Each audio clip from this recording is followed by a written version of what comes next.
રાજકોટ ખાતે ગૌરીદળના વૃદ્ધનો મામલો પ્રકાશમાં આવી રહ્યો છે। વૃદ્ધના મોતનો મામલો સામે આવી રહ્યો છે। રાજકોટ ખાતેથી ગૌરીદળના એક વૃદ્ધના મોતનો માહિતી મળી રહી છે। હાઈકોર્ટના આદેશ બાદ તંત્ર હવે હરકતમાં આવ્યું છે।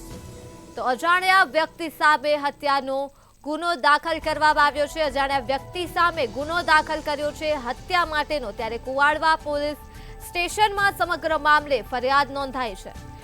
અમરસિંહ સીતાપરાનું ગત એપ્રિલમાં મોત થયું હતું। ગૌરીદળના આ વૃદ્ધનો મોતનો મામલો સામે આવ્યો છે। ત્યારે પરિવારજનોએ પોલીસના મારથી મોતનો આક્ષેપ કર્યો હતો। તો પોલીસે કાર્યવાહી ન કરતા પરિવારે હાઈકોર્ટની મદદ લીધી હતી।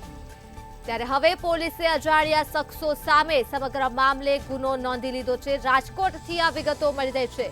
કુવાડવા પોલીસ સ્ટેશનમાં સમગ્ર મામલે ફરિયાદ નોંધવામાં આવી છે। તો અમરસિંહ સીતાપરાનું ગત એપ્રિલમાં મોત થયું હતું અને પરિવારજનોએ પોલીસના મારથી મોતનો આક્ષેપ કર્યો છે। રાજકોટ ખાતે ગૌરીદળના વૃદ્ધના મોતનો મામલો સામે આવી રહ્યો છે। હાઈકોર્ટના આદેશ બાદ તંત્ર હવે હરકતમાં આવ્યું છે। તો અજાણ્યા વ્યક્તિ સામે હત્યાનો ગુનો નોંધવામાં આવ્યો છે। કુવાડવા પોલીસ સ્ટેશનમાં સમગ્ર મામલે ફરિયાદ નોંધાઈ છે। અમરસિંહ સીતાપરાનું ગત એપ્રિલમાં મોત થયું હતું। પરિવારજનોએ પોલીસના મારથી મોત થયાનો આક્ષેપ કર્યો હતો। તો આ મુદ્દે જ આપણી સાથે સંવાદદાતા ધ્રુવ કુંડેલ જોડાઈ ચૂક્યા છે। જે ધ્રુવ, રાજકોટ ખાતે ગૌરીદળના વૃદ્ધના મોતનો મામલો સામે આવ્યો છે, શું કહેશો? ચોક્કસથી ગૌરીદળના વૃદ્ધના જે શંકાસ્પદ મોતને લઈને પોલીસની કાર્યવાહી છે તે સામે આવી છે। ખાસ તો કોર્ટના આદેશ બાદ તંત્ર છે તે ક્યાંક હરકતમાં આવ્યું છે। અજાણ્યા વ્યક્તિ સામે હત્યાનો ગુનો છે તે નોંધવામાં આવ્યો છે। કુવાડવા પોલીસ સ્ટેશનમાં આ જે ફરિયાદ છે તે નોંધાઈ છે। અમરસિંહ સીતાપરા નામના વૃદ્ધ ગત એપ્રિલમાં તેમનું મોત છે તે નીપજ્યું હતું। પરિવારજનોએ સ્પષ્ટ છે તે ક્યાંક આક્ષેપ કર્યો હતો કે પોલીસના માર મારવાથી તેમનું મોત છે તે નીપજ્યું હતું। પોલીસે કાર્યવાહી ન કરતા જે મૃતકનું જે પરિવાર છે તે હાઈકોર્ટના દ્વાર છે તે ખખડાવ્યા હતા। ત્યારબાદ કહી શકાય કે હાઈકોર્ટ તરફથી એક છે આદેશ છે તે મળ્યો છે।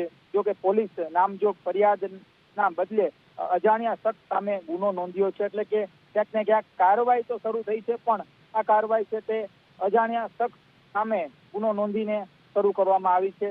ચોક્કસથી ગૌરીદળ વૃદ્ધના જે શંકાસ્પદ મોતને લઈને ક્યાંક પોલીસ છે તે જે શંકાના દાયરામાં છે અને આ જ શંકાને લઈને પરિવાર છે તે કોર્ટ સુધી પહોંચ્યું હતું।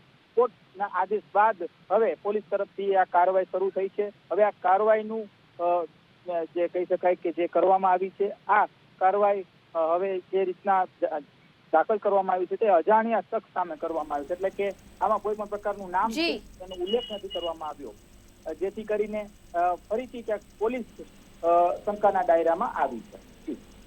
જી ધ્રુવ, તમામ વિગતો બદલ આભાર। તો વિગતો રાજકોટથી મળી રહી છે। ગૌરીદળના વૃદ્ધ જેમનું નામ અમરસિંહ સીતાપરા છે, તેઓનું ગત એપ્રિલમાં મોત થયું હતું।